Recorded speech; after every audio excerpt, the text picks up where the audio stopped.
Are you putting in a lot of practice hours on your instrument, but somehow the progress just isn't happening? If that's you, then it's high time to take a good look at what is really happening inside your practice room. So in today's video, I'm sharing with you 5 of the most common bad practice habits, all of which I've of course been guilty of myself in the past and which I see in students every single day. Before we talk about bad habits, just a quick reminder that you can now work with me in real time in Julia's Cello Cafe, my new monthly online workshop. For all of £12, that is $15 or €15, you get a 75-minute session in which we spend half the time working on one particular technical topic before I open the floor to questions, and you can ask me anything cello related that is bothering you. So all you need to do is head to my website via the link below, where you can sign up, and I would be absolutely thrilled to see you. When I was planning this video and making my list of the 5 most common bad practice habits, I was debating with myself which one I should start with. And in the end, it occurred to me that actually all of them have one thing in common. So that's why my number 1 is perhaps the most crucial, and that is a lack of patience. I always say lack of patience is like this yappy little dog that lives inside of us and that just cannot stop rearing its head all the time. Now, I think the vast majority of people who start learning an instrument massively underestimate how process intensive learning to play an instrument is, and how much time that requires, and how much you have to really break processes down into its smallest component parts over and over and over for the brain to learn what is really a very, very complex task. So I give you a real life example that I come across in my teaching absolutely constantly. Now, you may have seen my video on how I teach bow hold from scratch, right? So I have this very simple step-by-step system where you start with a nice relaxed hand. We take the middle knuckle of the middle finger, we place a bow into that.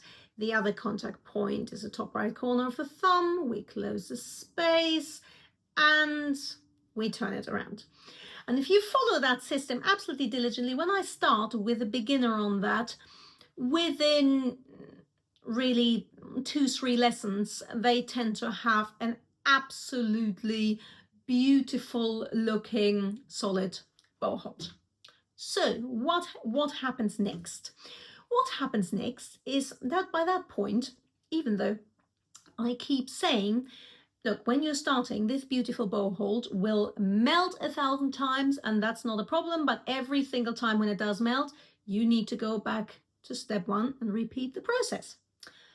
What happens after a few weeks, in my experience with the vast majority of people, is they try to get faster and faster and faster at it, and then they don't even bother doing the process at all anymore, and they just sort of try to, reverse engineer it somehow like that. And before we know it, a couple of weeks later, we are right back to where we started. Game of snakes and ladders, yeah? Why? Because, because in the first few weeks it worked really well, people start to relax and think, oh, cool, yeah, I know how to do that now. I don't need to bother with that anymore. Cool, I've done that now. Yeah, fine, move on.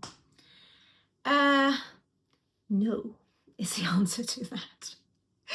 You have absolutely no idea how many, we're not talking, dozens of times, even hundreds of times, thousands of times it's going to take to consciously do the process step by step. Because remember, the reason why it worked really well the first time you tried it is because you followed all the steps. You need to follow all the steps in the right order diligently every single time, over and over, if you want to become consistent at something. So patience really is the absolute be all and end all of everything. I always say, never try to become faster at it, just become better at it, and the rest takes care of itself. Number 2, playing without listening.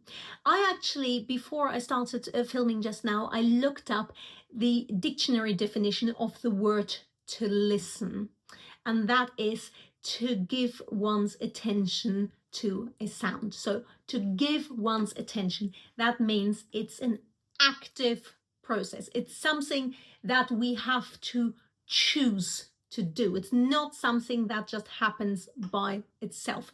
So we need to really, I always say, strain to how much can you hear in your own playing. I'm always absolutely amazed at the amount of times when I'm teaching someone, and I don't know, let's say we're working on a scale, and I will stop and I will ask, I don't know, was that F sharp you just played? Was that in tune? And more often than not, the answer is, I'm not sure. Well, if the answer is you're not sure, if you didn't know whether that note you just played was in tune or not, you weren't listening. And if you weren't listening, what you just did wasn't practicing, it was doodling. Yeah?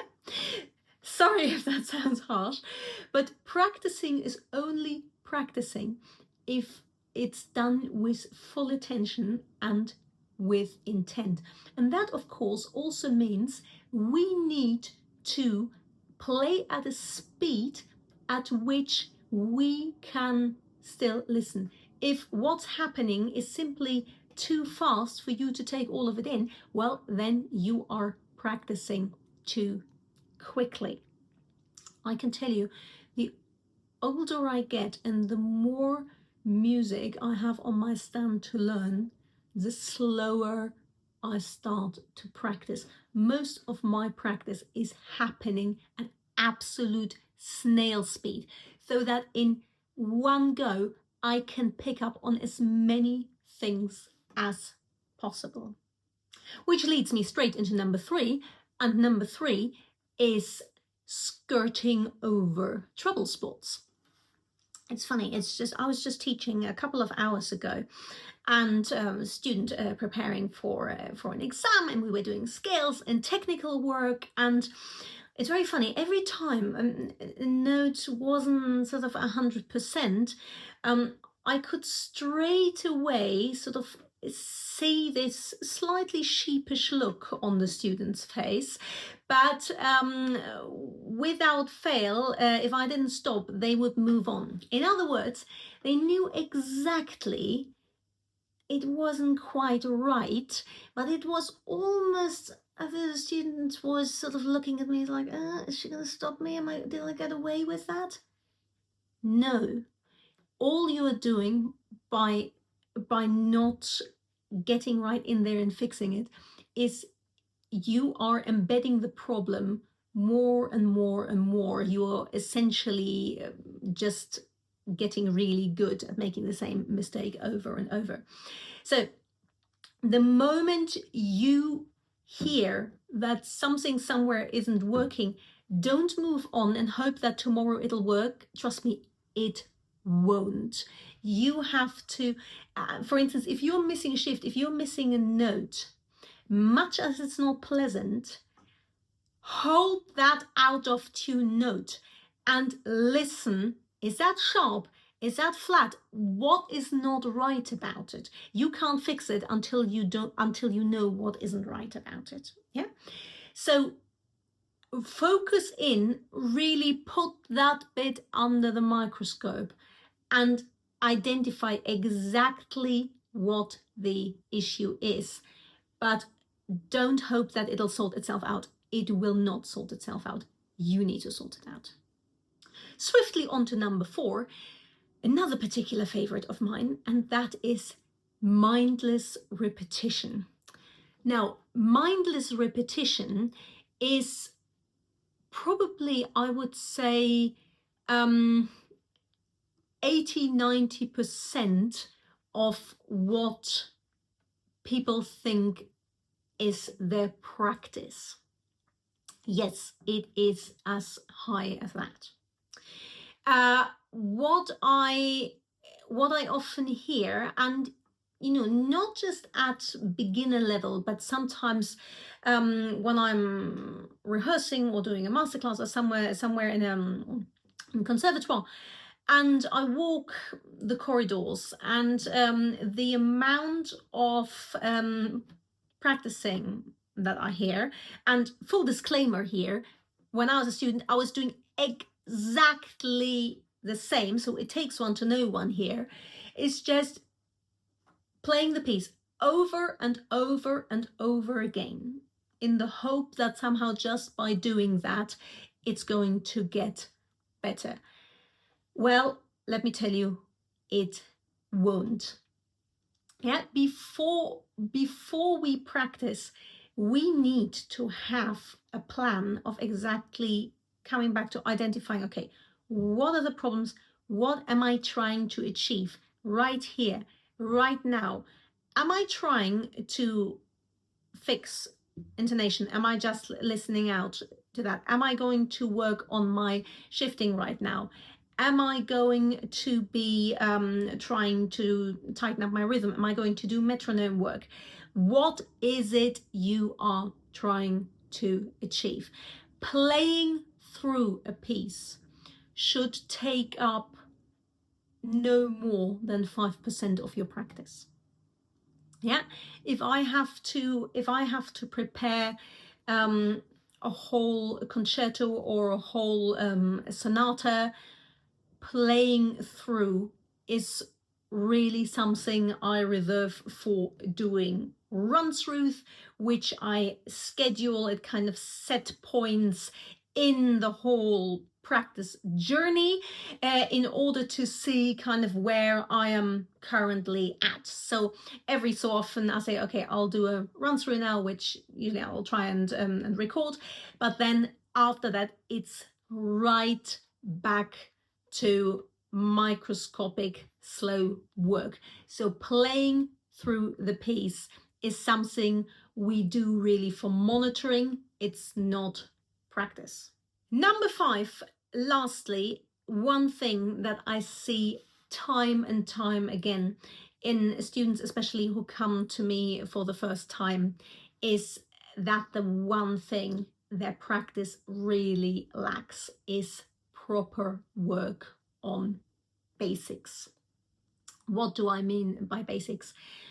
Taking dedicated time to work on things like sound production on the open string, really honing our bow changes, our string crossings, our intonation, our shifts, our vibrato in isolation, not whilst trying to learn a piece.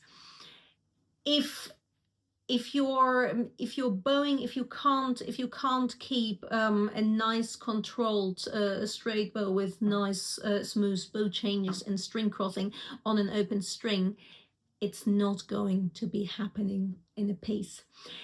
And one example that I always give to my students is that if you look at any other elite discipline, whether that is sports or, for instance, ballet, what you see in the ballet, that in a ballet company every single morning at 10 o'clock in the morning, the entire company, from the most junior member of the corps de ballet to the most senior principal dancer, will be in the rehearsal room at the bar, going through the most basic steps, positions, exercises every single day.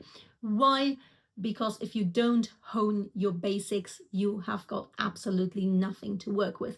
And the same happens if you go to a football training ground, I don't know, in London, Chelsea, Arsenal, whatever you like.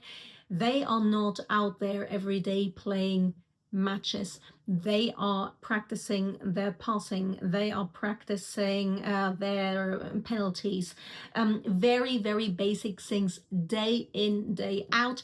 It's what I call donkey work, and that donkey work is really what ultimately gives us the tool we need to play, the tools we need to play well. So there you have it, 5 bad habits you really want to eliminate from your own practice.